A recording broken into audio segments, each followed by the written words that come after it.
जलती दुकानें, घर और गाड़ियां, पुलिस के सामने हजारों का हुजूम, हुजूम की तरफ से चलते पत्थर और पुलिस की ओर से चलते आंसू गैस के गोले। भीड़ उग्र से उग्र होती जा रही है।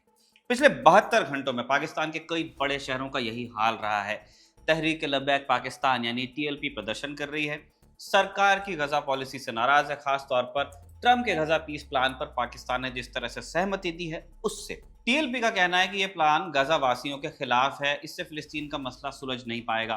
पाकिस्तान की सरकार को इस प्लान से पीछे हटना चाहिए। इन्हीं मांगों के साथ टीएलपी के कारकुन लाहौर से राजधानी इस्लामाबाद तक पैदल मार्च कर रहे थे। इसे नाम दिया गया था लब्बैक या अक्सा मिलियन मार्च। टीएलपी चाहती थी कि यह मार्च इस्लामाबाद में स्थित अमेरिकी दूतावास पहुंचे और वहां टीएलपी प्रोटेस्ट करे, लेकिन पाकिस्तान की सरकार ऐसा नहीं होने दे सकती थी, क्योंकि टीएलपी का हिंसक प्रदर्शनों का इतिहास रहा है। शायद ही कभी हुआ हो कि उसने अमन पसंद तरीके से प्रदर्शन किए हों। वायलेंट प्रोटेस्ट के लिए जाने जाते हैं, इसलिए इस्लामाबाद में कोई रिस्क लेना नहीं चाहता है कि इन्हें यूएस एम्बेसी पहुंचने दिया जाए। तो सरकार क्या कर रही है पाकिस्तान की? उसने इस्लामाबाद जाने वाले रास्ते में जगह जगह बड़ी संख्या में पुलिस बल डिप्लॉय कर दिया था, ताकि मार्च को कमजोर किया जा सके। उसी के विरोध में टीएलपी और पुलिस के बीच झड़प हो गई, इतनी बढ़ गई कि पाकिस्तान रेंजर्स को बुलाना पड़ा। यानी हालात पुलिस के हाथ से फिसल रहे हैं। अर्धसैनिक बलों को अब उतारना पड़ा है।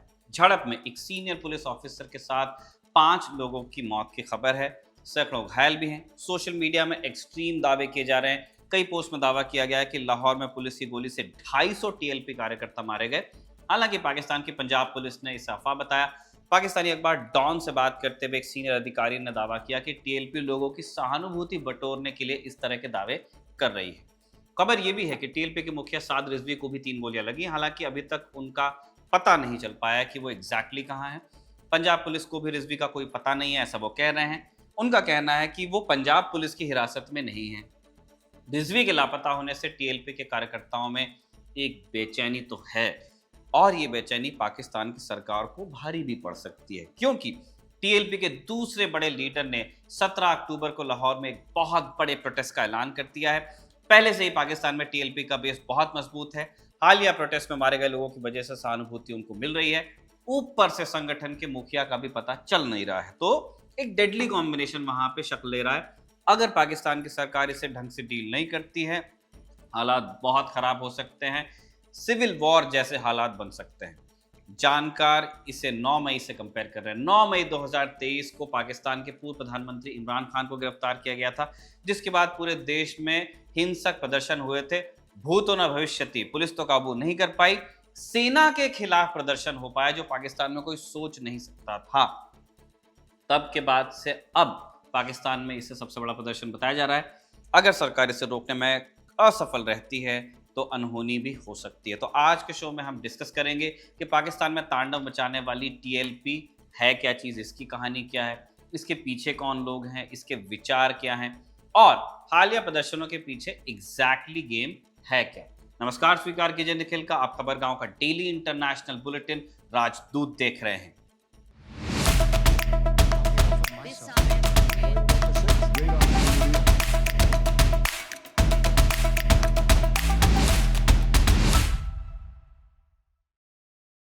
इन प्रदर्शनों की कहानी शुरू होती है बीते महीने 29 सितंबर से।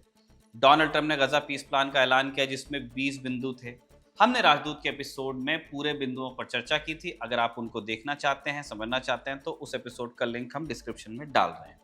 ट्रंप ने इसकी घोषणा करते हुए कहा कि इससे अरब और मुस्लिम देशों का समर्थन मिला है। ट्रंप ने पहले ही पाकिस्तान का नाम ले लिया था और ये तक कहा था कि पाकिस्तान के प्रधानमंत्री शहबाज शरीफ और फील्ड मार्शल आसिम मुनीर ने भी इस प्लान को लेकर हामी भर दी। जैसे ही ये प्लान व्हाइट हाउस की वेबसाइट पर छपा, दुनिया भर में इसकी चर्चा होने लगी।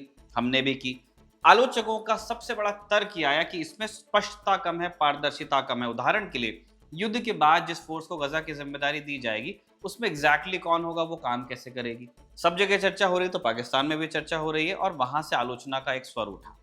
एक स्वर था विपक्षी पार्टियों का, जिनके बारे में यह कह दिया गया कि ये सरकार की मुखालफत ही इनका काम है, तो इसलिए ये पीस प्लान का भी विरोध कर रहे हैं। लेकिन पाकिस्तान के पूर्व डिप्लोमैट है कई सारे, और कई धार्मिक संगठन भी इस प्लान से सहमत नहीं है। सबसे ज्यादा हल्ला मचा पाकिस्तान के विदेश मंत्री और उप प्रधानमंत्री इसाक डार के सोशल मीडिया पोस्ट के बाद। इन्होंने लिख दिया कि ट्रंप जो प्लान अभी दुनिया को बता रहे हैं, जो व्हाइट हाउस की वेबसाइट पर आ रहा है, ये वो वाला प्लान नहीं है जो हमें और दूसरे मुस्लिम देशों को दिखाया गया था। इसमें चेंजेस किए गए। अब दिक्कत ये हुई कि डार के इस खुलासे से पहले ही शहबाज शरीफ इस प्लान को समर्थन दे चुके थे। कुछ देर बाद हमास ने भी इस प्लान के लिए हामी भर दी, लेकिन हमास का मूव था स्मार्ट। उसने इमीडिएट सीज फायर की बात को बिना शर्त कबूल लिया। बाकी पॉइंटर्स पर उसने मांगा क्लैरिफिकेशन, जिसके लिए बातचीत अभी चल रही है, लेकिन फौरी तौर पर जंग रुक गई है। 13 तारीख को हमास ने सभी जिंदा बंधकों को आजाद कर दिया गया, जिन्हें अक्टूबर 2023 में जो आतंकवादी हमला हुआ था उसमें अबडक्ट किया गया था। इसराइल ने भी कई बंधकों को रिहा किया है। 13 अक्टूबर को मिस्र में गजा पीस समिट रखी गई, जिसमें पाकिस्तान के प्रधानमंत्री शहबाज शरीफ भी पहुंचे। हो सकता है कि आपने अब तक ट्रंप की शहबाज की जो मौज लेते हुए क्लिप्स हैं वो देख ली होंगी। ट्रंप कह रहे हैं और पीछे शहबाज शरीफ खड़े हैं। स्पीच के दौरान ट्रंप मुनीर को याद भी कर लेते हैं, कहते हैं my favourite field marshal Munir. फिर वो पीछे खड़े शहबाज को कहते हैं कि उनको मेरा नमस्ते बोलना। इसके बाद ट्रंप शहबाज को कुछ कहने के लिए कहते हैं और शहबाज की बॉडी लैंग्वेज से देख करके कई लोगों ने ये कहा कि ऐसा लग रहा था जैसे स्कूल का स्टूडेंट अपने फेवरेट टीचर से बात कर रहा है, हाँ में हाँ मिला रहा है, हर बात में उनकी तारीफ कर रहा है। वैसे केस स्टार्मर के बारे में भी ये कहा गया, लेकिन अभी शहबाज की बात चल रही है। एकदम खुशनुमा माहौल था। अर्दवान, स्टार्मर, मैक्रोन के साथ मिलकर मुस्लिम देशों के लीडर भी स्टेज पर खड़े रहे। ऐसा लग रहा था मानो फिलिस्तीन और इजराइल का मसला हमेशा के लिए सुलझ गया और ट्रंप ने ये करके दिखा दिया। अब ये सब हम इसलिए बता रहे हैं ताकि आप समझ सकें कि ट्रंप के पीस प्लान पर पाकिस्तान के एस्टैब्लिशमेंट की पूरी रजामंदी थी। प्राइम मिनिस्टर खुद पहुंचे थे, कोई कंफ्यूजन नहीं था। फिर भी घरेलू मोर्चे पर विरोध हुआ। जमात इस्लामी जैसी पार्टियों ने शांतिपूर्ण तरीके से अपनी बात पहुंचा दी, लेकिन टीएलपी ने सीधे अमेरिकी दूतावास के सामने प्रदर्शन का ऐलान कर दिया। सरकार ऐसा रिस्क लेकिन नहीं ले सकती थी, नहीं लेना चाहती। नवंबर 2020 में भी इसी टीएलपी ने पूरे इस्लामाबाद में तांडव मचाया था। उस साल शार्ली हेब्दो मैगजीन ने पैगंबर मोहम्मद का कार्टून छापा था, जिसे मुस्लिम समाज ने अपमानजनक माना। ये मैगजीन चलती है फ्रांस से। टीएलपी ने पाकिस्तान की सरकार से फ्रांस के राजदूत को निष्कासित करने की मांग की। जब सरकार ने मांग मानी नहीं तो टीएलपी के कार्यकर्ताओं ने फ्रांस की एम्बेसी पर हमले की भी कोशिश की, लेकिन पुलिस ने ऐसा होने नहीं दिया। उस समय प्राइम मिनिस्टर थे इमरान खान। इस घटना के बाद अंतर्राष्ट्रीय समुदाय में पाकिस्तान की खूब छीछलेदर हुई। इमरान खान ने कुछ समय के लिए टीएलपी को बैन भी किया, लेकिन वोट बैंक और जो दीगर वजह हैं उनके चलते इमरान खान को यह बैन हटाना भी पड़ा। भले ही पाकिस्तान में सरकार अब बदल गई, लेकिन टीएलपी वही है, उसका हिंसक मिजाज अभी भी वैसा है। इसलिए सरकार इस मार्च को यूएस एम्बेसी तक पहुंचने का रिस्क नहीं ले सकती थी, नहीं ले रही है। इसलिए उसने रास्ते में ही बहुत सारे बैरिकेडिंग की है, लड़ भी रही है प्रोटेस्टर्स। टीटीपी ने ट्रंप के कथित पीस प्लान पर दो बड़ी आपत्तियां उठाई थी। नंबर 1, इजराइल की सेना कब तक पीछे हटेगी और किस तरह गजा से पीछे जाएगी, इस पर स्पष्टता नहीं थी। टीएलपी चाहती है कि इजरायली फौज पूरी तरह गजा से पीछे हटे। दूसरी आपत्ति, हमास को हथियार डालने के लिए मजबूर न किया जाए। हमास ने पूरा मूवमेंट चलाया है, इसलिए युद्ध के बाद गजा उसे ही चलाना चाहिए। टीएलपी कह रही है कि इन दो बिंदुओं पर यूएस से बात होनी चाहिए। ये दो बिंदु बहुत प्रॉब्लमैटिक हैं। इसके बगैर पाकिस्तान को हामी नहीं भरनी चाहिए थी पीस प्लान को लेकर। लेकिन बातचीत का माहौल तैयार तब होता जब टीएलपी से बात करने वाला कोई होता। शाहबाज मिस्र में थे, ट्रंप की तारीफ में कसीदे पढ़ रहे थे। अब जब ये वाली क्लिप भी आ गई है तो टीटीपी के लोग सरकार से और नाराज दिख रहे हैं कि भाई क्या किया प्राइम मिनिस्टर ने वहां। इमरान खान की पार्टी पीटीआई भी इस मौके का फायदा उठा रही है और अपनी पॉलिटिक्स आगे कर रही है। लेकिन अभी जो हो रहा है उसके केंद्र में टीएलपी है और 17 अक्टूबर को होने वाला उसका बहुत बड़ा प्रदर्शन है, जिसका वो कह रहे हैं कि बहुत लोग आएंगे। ऐसा प्रदर्शन अगर वाकई हो गया जिसे सरकार कंट्रोल नहीं कर पाई तो बहुत महंगा पड़ सकता है। ऐसे में सवाल उठता है कि टीटीपी जैसा ताकतवर संगठन पाकिस्तान में बना कैसे, ये लोग हैं कौन और इनका मकसद एग्जैक्टली क्या है। आप याद कीजिए कि 2011 में पाकिस्तान के पंजाब प्रांत वहां भी है, वहां के गवर्नर सलमान तासिर की हत्या हुई। उन्हें उनके ही बॉडीगार्ड मुमताज कादरी ने गोली मारी थी, क्योंकि तासिर ने ब्लास्फेमी कानून की आलोचना की थी। आसिया बीबी का समर्थन किया था, बयान भी दे रहे थे, छुड़वाने की कोशिश कर रहे थे। ऐसे में कट्टरपंथी जो थे पाकिस्तान के, उनसे चिढ़े हुए थे। ऐसा ही एक कट्टरपंथी मुमताज कादरी भी था, जिसने अंततः सलमान की हत्या की। खैर 2016 में मुमताज कादरी को फांसी हो गई, लेकिन उसकी फांसी को रोकने के लिए एक देशव्यापी आंदोलन चला। इसमें सबसे ज्यादा अहमद रजा खान बरेली को मानने वाले लोग शामिल थे। इसी आंदोलन ने आगे चलकर तहरीक लब्बैक पाकिस्तान का नाम लिया और यहां से उभरा एक नेता जिसका नाम था खादिम रिजवी। पहले से ही पाकिस्तान में मशहूर थे, लेकिन इस आंदोलन ने उन्हें एक हीरो बना दिया। 2015 के अंत में खादिम रिजवी ने इसे एक पार्टी के रूप में रजिस्टर भी करवाया, जिसका नाम रखा गया तहरीक लब्बैक पाकिस्तान यानी TLP। TLP कहती है कि जो ईश निंदा यानी पैगंबर मोहम्मद की शान में गुस्ताखी करे, अपमान करे, उसे मौत की सजा दो। यही पार्टी मोहम्मद अली मिर्जा के खिलाफ भी कैंपेन चला चुकी है। TLP से जुड़े लोगों ने मिर्जा को धमकियां दी थी, क्योंकि मिर्जा ईश निंदा कानून को खत्म करने की वकालत करते हैं। फिलहाल मिर्जा को पाकिस्तान में ईश निंदा कानून के जरिए ही जेल में बंद रखा गया है। TTP ने अपनी स्थापना के बाद से गुस्ताख रसूल वाला मुद्दा ऐसे उठा कर रखा कि उसका जन समर्थन लगातार बढ़ता रहा।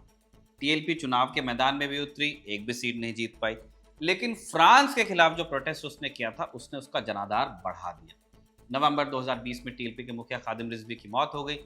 खादिम रिजवी अपनी मौत से 3 दिन पहले फ्रांस के राजदूत को देश से निकालने के मुद्दे पर सरकार से बातचीत करके आए थे। अब जब इन्हीं की मौत हो गई तो लगा कि TLP ज्यादा चलेगी नहीं, लेकिन खादिम रिजवी के बेटे साद रिजवी ने पार्टी को संभाला। कमान बदल गई लेकिन मांग कायम रही। जनवरी 2021 की शुरुआत में साद रिजवी ने सरकार का भ्रम खत्म किया। 3 जनवरी को एक जनसभा में साद ने ऐलान किया कि अगर आप अपना वादा भूल गए हैं तो हमारा इतिहास याद कर लीजिए। फ्रेंच राजदूत को बाहर निकालने के लिए आपके पास 17 फरवरी तक का समय है। लेकिन इमरान खान झुके नहीं, उन्होंने कुछ समय के लिए TLP को ही बैन किया। ज्यादा दिन तक हमने पहले भी बताया बैन्स चल नहीं पाए। TLP पूरे देश में चुनाव लड़ती है। 2018 वाले चुनाव में उसने 22 लाख वोट हासिल किए थे, लेकिन एक भी सीट वो जीत नहीं पाई थी। फरवरी 2024 वाले चुनाव में भी पार्टी ने हिस्सा लिया।